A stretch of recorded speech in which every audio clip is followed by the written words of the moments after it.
Thanks, Senator King. Senator Banks. Thank you, Mr. Chairman. Mr. Combs, one of the frequent criticisms I hear about the crisis line is that management often sweeps problems under the rug. And I wonder, is that your experience, what you saw when you were the former auditor? Hey Patriots, welcome back to the Constitution Corner. Before we dive in, do me a favor, smash that like button and hit subscribe so you never miss our no-nonsense take on the issues that matter to us as defenders of the Constitution and American values. Today, I'm reacting to a congressional hearing transcript discussing the Veterans Crisis Line, a program that should be a lifeline, but sadly, it appears to be riddled with mismanagement, poor leadership, and failed accountability. If you're a veteran or know someone who served, this one hits home. And let me tell you, what I'm seeing here is a classic example of government dysfunction that our founders warned us about.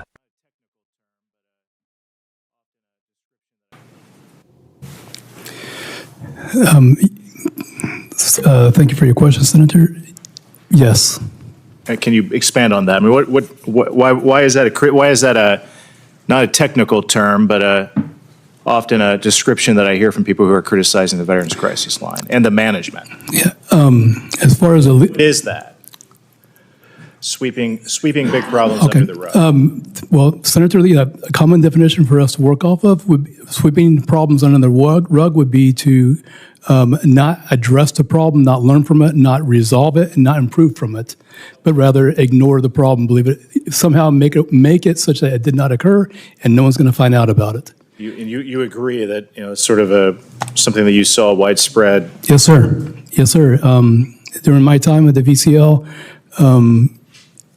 I brought up many challenges that many what we would call in the audit world lack of conformance to regulations, to VA policy, to even statutes, and I was told, well, there's more context to that, or there was, or it doesn't apply to us, or we're VCL.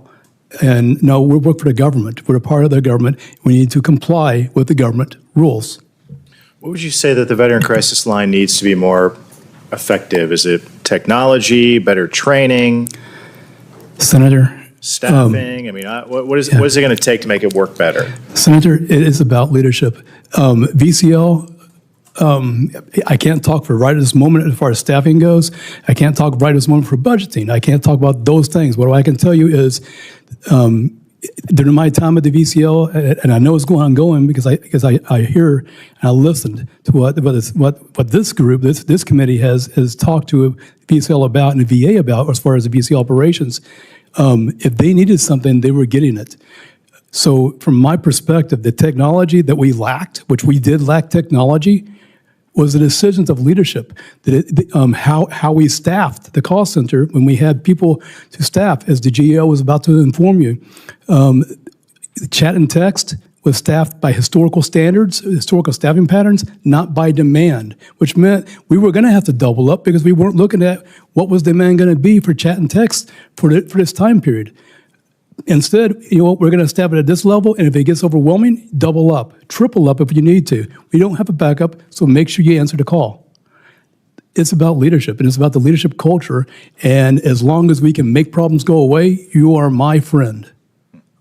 We heard from Crisis Line employees who told us that they were regularly texting and web chatting with 2, 3, 4 veterans at the same time. How does that happen? For the technical aspect of that, you must ask Ms. Blaine. I'm not aware of that. I can tell you that within the short little period of time I had to dig into industry standards, that's not the industry standard that I was coming up with before I was told to cease my activity by the executive director of the VCL. Industry standard is that when you have someone in crisis, you're not handling multiple interactions. You're handling that one. You stay focused on that one because that life is at risk. Now, as far as the technical aspects of how you can handle or how you can end up with multiple interactions, Ms. Blaine would have to answer. Ms. Blaine, okay, is that accurate? It is accurate that there were possibilities to handle 2, 3, and 4 chats. One, understaffing was an issue. At one point when we first came on board, they kept chat and text in New York only. And so it wasn't spread around, and you didn't have enough staffing trained. So they began the training. The problem is now the equipment, the software, the platforms that is on that causes crashing and things of that nature. They've beefed up the training for the number of individuals that are going to be doing chat and text, but as of yesterday, speaking with some current responders, they are still being assigned a minimum of 2 texts or chats at a time. I've been in Congress for 8.5 years, and we've increased the budget for the Veteran Crisis Line repeatedly. So is it surprising to you that we would be understaffed and lack training and technology? Or to Mr. Combs' point, is that really the leadership issue that you're talking about? I mean, I find that shocking. I think it's a combination of a couple of things. I think it's leadership, and I think that the revolving door of new hires coming in, them not being adequately prepared for abuse from callers, not knowing how to move along. They want to stay, but everybody doesn't have, this will be funny, my Generation X skin that we can take tough stuff, right, and keep going. Some of the younger generation, they just cannot handle that level of pressure. You asked a question about how does it happen when things don't get done or they're pushed to the side because they don't want to confront the truth of situations. You have to confront abuse because it's burning your people out. It's causing that revolving door. That's a leadership call. You have to want to train and retrain and continuously training. I came from an environment at IRS where every year, even as Congress was on the floor changing tax laws, we were doing training. There is no up-to-date annual training. You get things in TMS, which is the training block, but it is not the same of going in the classroom and being focused on what changes. The Veterans Crisis Line needs to evolve with what things are going on. We cannot continue to operate from a place from the origin vision of what the Veteran Crisis Line is. We've moved into the adult stage. Now we need to grow up. Thank you very much. My time has expired. First, let's talk about the sweeping of problems under the rug.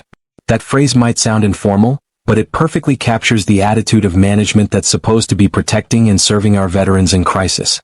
Instead of confronting serious issues, lack of compliance with VA policies, ignoring statutory requirements, the response from leadership is to downplay and dismiss concerns. They're treating government rules like optional guidelines, not hard laws. That attitude isn't just negligent, it's dangerous.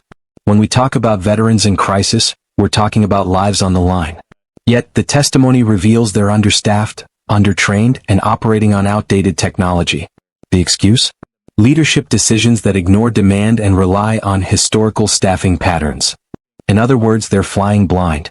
They expect call responders to juggle multiple chats or texts simultaneously, something industry standards expressly warn against because it risks the life of the caller. You heard that right.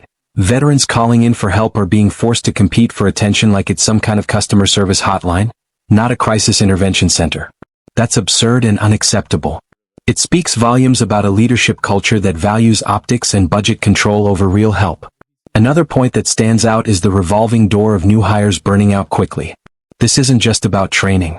The leadership needs to acknowledge the emotional toll and prepare staff better, but more importantly, create an environment where burnout isn't the norm. Congress keeps throwing money at this program, but without real leadership and accountability, more money won't solve the problem. And here's the kicker. The people responsible seem to resist confronting the truth, preferring to sweep abuse and failures under the rug rather than fix them. Sound familiar? This is exactly why smaller government and transparency are critical. When leadership isn't held accountable, the system fails the people it was created to serve. Veterans deserve better than a crisis line run like a dysfunctional bureaucracy. They deserve efficient, effective, and compassionate care, staffed by trained professionals who can focus fully on each individual in need. We as patriots need to push for reforms that prioritize accountability, leadership integrity, and genuine care. That means Congress and the VA need to stop the revolving door of excuses and start demanding real results. So what's the takeaway? The Veterans Crisis Line, as it stands, is a glaring example of how government programs can become bloated, ineffective, and dangerous without proper oversight. It's leadership failure, plain and simple. And until we demand better, our veterans will continue to pay the price. If you agree this is unacceptable, make sure to comment below, share this video, and join the fight for accountability in government programs. This is the Constitution Corner reminding you, real change starts with informed, engaged citizens like you. We are the Constitution Corner, where Americans' root guides its future. Until next time, stand strong, speak truth, and may God bless the United States of America.